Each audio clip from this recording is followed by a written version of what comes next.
मित्रांनो, एक ऐतिहासिक निर्णय ज्या निवडणुकीमध्ये या संचालक मंडळाने केलेला कारभार 5 वर्षामध्ये काय केलं, काय झालं, होत्याचं नव्हतं झालं. आणि ते होत्याचं नव्हतं झाल्यामुळे तात्या राज्याच्या उपमुख्यमंत्र्यांना फॉर्म भरावा लागला. हे त्यांनीच कबूल केलं, आपण म्हणत नाही. आणि म्हणून मला तुम्हाला सगळ्यांना सांगायचंय, ही लढाई परिवर्तनाची लढाई, ही लढाई तुमच्या माझ्या मुलाबाळांच्या भवितव्याची लढाई, ही लढाई तुमच्या माझ्या माळेगाव कारखान्याच्या वडिलांनी उभे केलेलं आपल्याला केलेलं मालक, ती आपल्या पुढच्या पिढीच्या मालकत्व ठेवणारी लढाई आहे. या सगळ्या गोष्टीचा विचार आपणाला या निवडणुकीमध्ये करावा लागणार आहे. काय केलं, काय नाही, प्रत्येक सभेमध्ये ऐकलंय. परमेश्वराला सुद्धा इच्छा झाली आहे, त्या वरुण राजाचा सुद्धा वर्षाव होतोय, तो सुद्धा रडतोय. माळेगाव कारखान्याच्या सभासदाची अवस्था काय झाली आहे.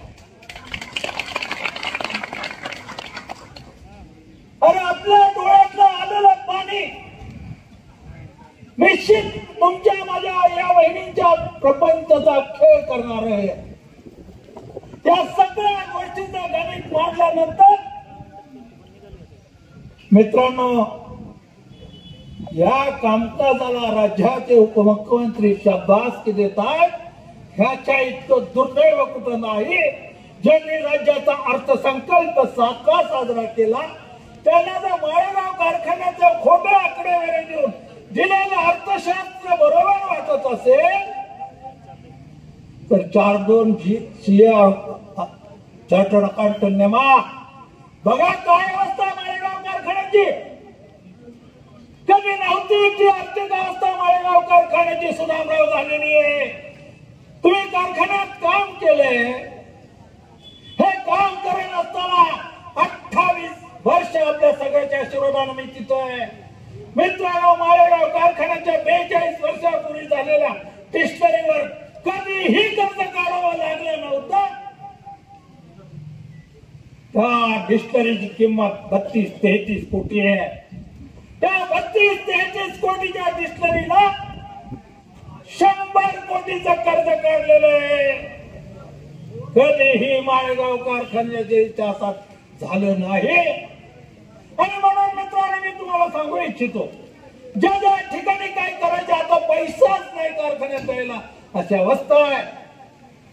मध्यंतरी 28 दिले, कारखाना अडचणीत आला, गाव कमी झालं, आमच्या शेतकऱ्यांच्या डोक्यावर कर्जाचा बोजा वाढत गेला.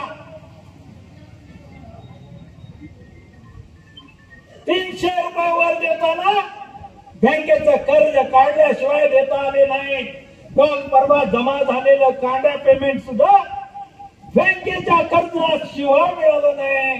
आणि म्हणाली अवस्था कारखान्याची. बाबांनो, आपला माळेगाव कारखाना छत्रपती होण्याची चालू झालेली ही परंपरा कुठं थांबायची का नाही याचा विचार तुम्हाला मला करावा लागेल. आपण आता जागे झालो नाही तर भविष्यातली पिढी तुम्हाला मला जागे माफ करणार नाही. ही 11व्या लोण्याचा महापाप या संचालक मंडळानं केवळ नेत्याच्या स्वार्थासाठी केलं. आणि ते करून इथल्या मालकत्व संपवायचं महापाप ते करणार होते. राजा याची सुद्धा आठवण आपल्याला असली पाहिजे.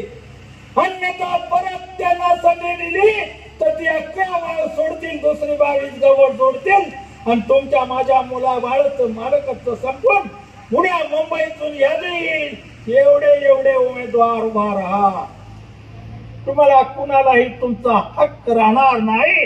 ही अवस्था या नेतृत्वाने निर्माण केलेली आहे. ही लढाई खासगीकरणाविरुद्ध सहकाराची लढाई, सहकार वाचवण्याची ही लढाई आहे. आणि म्हणून हे सगळं आपल्या डोक्यात राहिलं पाहिजे. आम्ही अण्णांनी वारंवार टीव्ही चॅनलवर युट्यूबवर भाषण केलेले. वाचा, काय खरंय काय खोटं तपासा. संध्याकाळी गेल्यानंतर विचार करा आणि पूर्ण विचारानं मतदान करा. मी आपल्याला सांगू इच्छितो,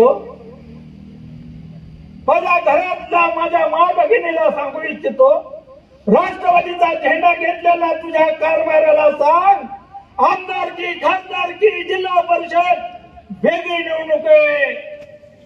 या निवडणुकीमध्ये तुझ्या पुढच्या पिढीचं, मुलीच्या शिक्षणाचं, मुलाच्या शिक्षणाचं, तुझ्या घरातल्या प्रपंचाची लढाई आहे. आणि ही प्रपंचाची लढाई माझ्या भगिनीला घरात दोन पैसे कमी आली तर तिला ते तुणून म्हणून प्रपंच चालवावा लागतं, कारण पैशाचं सोंग कुणाला कधी करता आलं नाही.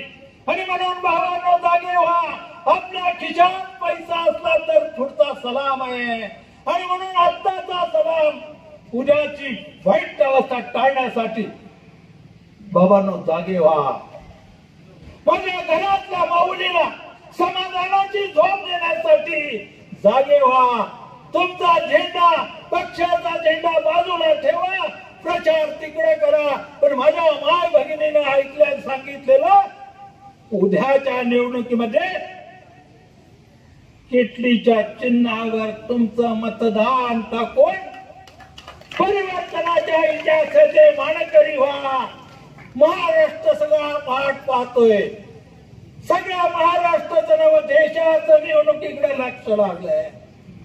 राज्याचा उपमुख्यमंत्री विठ्ठलरावने सांगितल्याप्रमाणे कदाचित काठेवाडीच्या ग्रामपंचायतला उभे राहतेच का काय, अशी अवस्था का झाली विचार करा, आत्मपरीक्षण करा. आपणच आत्मपरीक्षण करा. आणि या संचालक मंडळाने केलेली कर्तबगारी मी अधिक काही सांगावी असं नाहीये. माझ्या माय माऊलींना पुन्हा एकदा सांगायचंय, बाबांनो, हे कॉलेज तुमचं राहिलं पाहिजे, ही मुलं तुमची शिकली पाहिजेत. अन्यथा उद्याला हे कॉलेज सुद्धा वोट नियम बदलून 10 वर्षापूर्वी त्यांना करायचं होतं ते विद्या प्रतिष्ठानला जोडलं गेल्याशिवाय राहणार नाही. आणि तुमच्या मुलाबाळाचं भविष्य अंधारात गेल्याशिवाय राहणार नाही. आणि म्हणून मी आपल्याला सांगू इच्छितो, पुन्हा पुन्हा कळकळीची, आग्रहाची, नम्र विनंती करतो, अण्णांचं मार्गदर्शन तुम्हाला ऐकायचंय. वरुण राजावरून बरसणार आहे. तत्पूर्वी अण्णांचं मार्गदर्शन आपल्याला ऐकायचंय.